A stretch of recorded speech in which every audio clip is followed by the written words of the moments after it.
Estamos recibiendo aquí en Bolivia, Uruguay, al presidente del PIT-CNT, el señor Fernando Pereira. Bienvenido, Fernando, un gusto. Un placer, como siempre.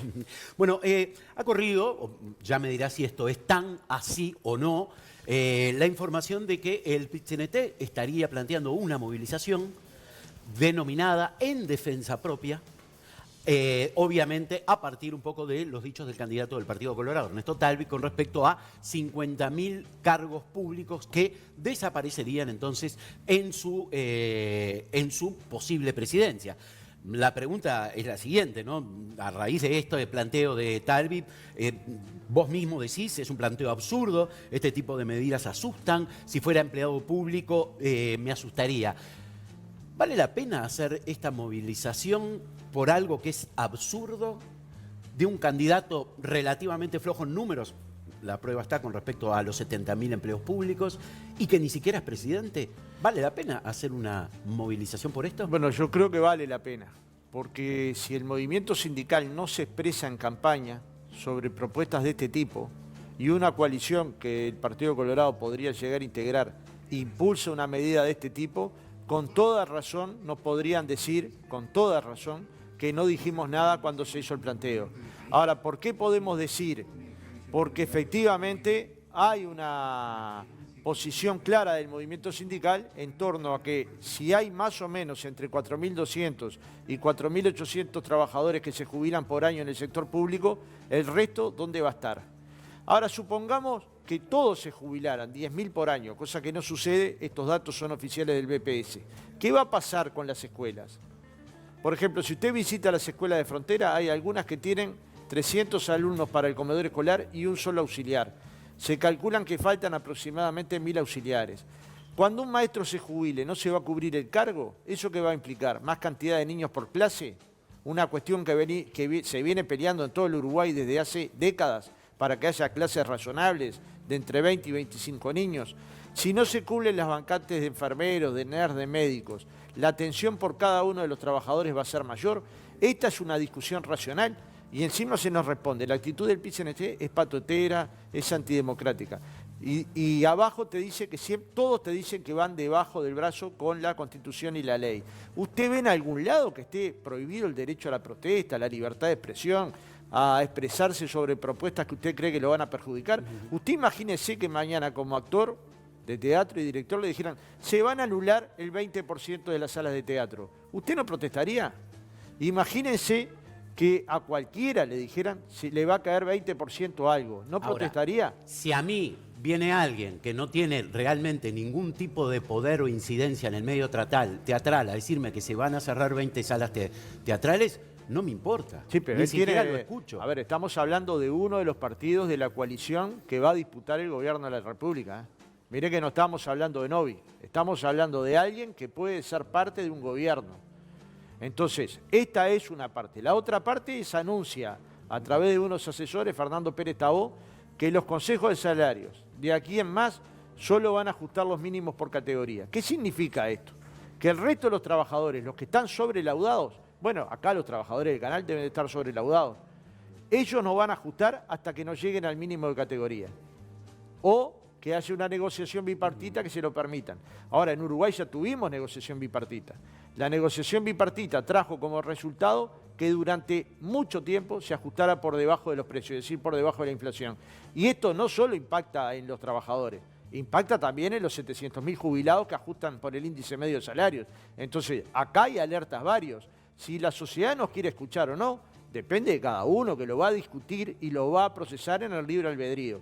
Pero acá no hay patoterismo, acá lo que hubo son expresiones de ideas y no conviene adjetivar, porque en realidad si yo estoy denunciando que acá lo que se va a hacer es perder trabajo público y calidad de los servicios públicos, en todo caso que me conteste con argumentos, no planteando algo que no es real, porque se movilizó hace 15 días un solo Uruguay. ¿Alguien planteó que una protesta de ese tipo es antidemocrática? ¿Es una campaña electoral distinta a la que estoy hablando yo? ¿No es real que se movilizaron en el Palacio Legislativo, fueron hasta casa del gobierno? Entonces, si todos nos podemos movilizar, ¿por qué el movimiento sindical no? ¿Por qué ese prejuicio? ¿Por qué colocan ese prejuicio? Entonces, ni patota ni nada antidemocrático. Una organización que defiende los intereses de los trabajadores. Si a mí me dicen que se van a perder 50.000 puestos de trabajo en el sector público en 5 años y no me movilizo, no es que haya perdido la independencia, habré perdido el sentido de pertenencia a la clase social a la que pertenezco, que son los trabajadores. Y si pierdo eso, pierdo el alma. Si a mí me dicen que los trabajadores privados pueden llegar a no ajustar porque estén sobrelaudados y no me manifiesto, entonces no es que perdí la independencia, perdí el alma. Defender los derechos de los trabajadores es mi tarea central, por la que todos los días estudio, me formo, trabajo y bueno, doy mi opinión. Naturalmente que no tiene por qué ser la opinión de todos los uruguayos, ni pretendemos que la sea. El PCNT se ha encontrado, se ha reunido con, creo que casi todos los candidatos, si no todos. Y con Talvi también.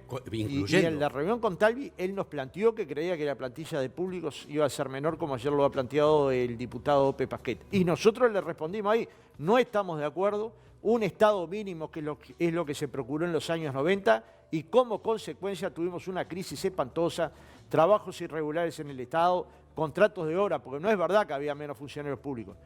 Había igual cantidad de funcionarios públicos, pero todos irregulares, contratados de cualquier manera, entrados a dedo de cualquier manera, y esta es la parte que hay que develar. Si lo que van a hacer es no contratar funcionarios públicos, pero por la ventana ingresan de otra manera, en realidad lo que se está jugando es el juego de la mosqueta. Y estas son las cosas que tienen que responder.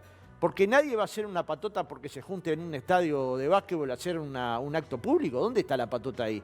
¿Dónde está la libertad de expresión que todos decimos defender? ¿Dónde está la libertad de protesta que todos decimos defender?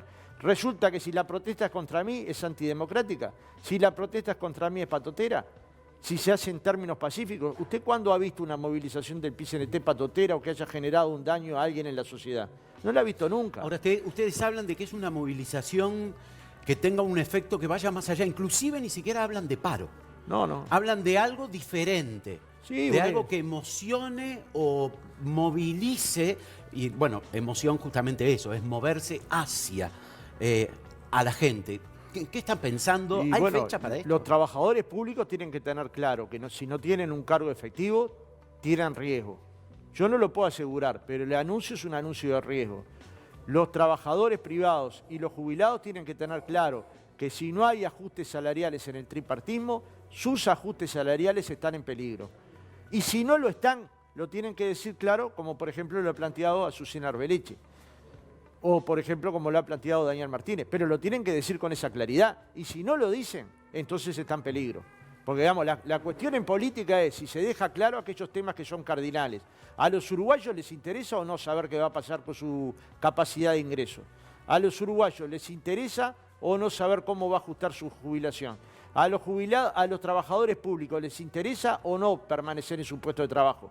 Y además, hoy afirmaciones del tipo de que solo el 25% de los trabajadores públicos son útiles para Uruguay, yo creo que es una ofensa a la totalidad de los trabajadores públicos.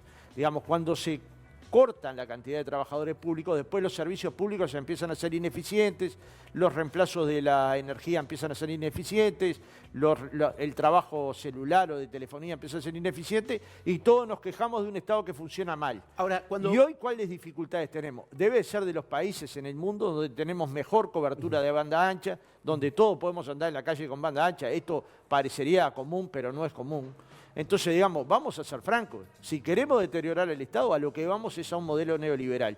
Y Uruguay lo vivió Argentina de Macri ahora, y los resultados son patéticos. Lo está viviendo el Paraguay, ese que se acuerdan que decían que era el país que mayor reinversiones recibía, y cayó a 3% el producto en el primer semestre del año. Entonces, vamos, todas esas recetas fantásticas que nos prometen estados mínimos y gente viviendo mejor. Tiene a Chile como modelo. ¿No es un modelo deseable? ¿Y le parece? Mire la distribución entre ricos y pobres de Chile y después dígame si es el modelo deseable. Para mí no lo es. Para mí un modelo deseable es aquel que intenta generar mejores condiciones entre ricos y pobres. ¿Cómo va a ser un modelo deseable que el que tiene más tenga tanta cantidad de veces más que el más pobre no tenga nada? Eso para cualquier humanista, yo soy humanista cristiano, pero para cualquier humanista tiene que ser doloroso. Fernando, volviendo al tema de los empleados públicos, y teniendo en cuenta que además estamos en campaña, ¿no? Bueno, la propuesta de Talvi de los 70.000, que al final es un error porque no era así con respecto a los desocupados y los empleados públicos. La pregunta es, obviamente Talvi no debe estar hablando ni de la policía, ni de los maestros, ni de la salud. Se debe estar refiriendo seguramente al empleado público, que esa imagen que tenemos del arquetipo del empleado público, que toma mate el mostrador, trabaja 1 hora y el resto de las 5 o 6 no lo hace. De alguna manera, esto es una interpretación pura y exclusivamente, de alguna manera no están interpretando medio con un cierto sesgo de campaña política. Pero que sea claro. Pero en ese caso sería más grave para otros sectores, porque acá le estoy diciendo que hay aproximadamente 23.000 personas que se jubilan en el Estado cada 5 años. Si usted me dice que no se va a tomar al magisterio y a los profesores, más o menos 50.000. Si no se va a tomar a la policía, más o menos 30.000. Si no se va a tomar a la salud, 20 y pico de mil, entonces la reducción va a estar ubicada en 150.000 trabajadores. De esos 150.000 trabajadores, usted dice que se va a desprender de 1/3. ¿Cuántos despedidos va a tener? ¿De qué sectores de la actividad pública? Son esos 50.000. Bueno, pero tienen que ser claros, Perfecto. ¿no? El Partido Colorado lo que tiene que hacer no es tratarme de patotero, porque yo nunca fui patotero, nunca tiré una piedra, nunca insulté a nadie. Estoy colocando ideas. Tiene que decir, ¿de qué sectores vamos a sacar los 50.000? ¿Cuáles van a ser los trabajadores afectados? ¿Cuáles son los trabajos que están en peligro? Y si los trabajadores públicos no asumen que esta es la defensa que tienen que tener hoy, perdieron el barco. Perfecto. Fernando, ¿cuándo hay fecha posible? Sí, no, fecha posible todavía no. Lo que se va a hacer es convocar una mesa representativa para la semana próxima que analice el tema y que vea si una medida de este tipo es la más adecuada o si otra, porque finalmente nosotros estamos largando una idea. Pero quien resuelve en cualquier organización democrática, y esto es democracia, son los sindicatos que van, analizan el tema, vienen y traen su posición. Y insisto, ir con la Constitución y con la ley debajo del brazo es respetar a las organizaciones movilizándose, igual que nosotros respetamos a los partidos expresándose. El tema está arriba de y la el mesa, derecho entonces. a disentir tiene que ser un derecho democrático de todos. Fernando, muchísimas gracias. A por las tu órdenes, presencia. un gustazo. Placer.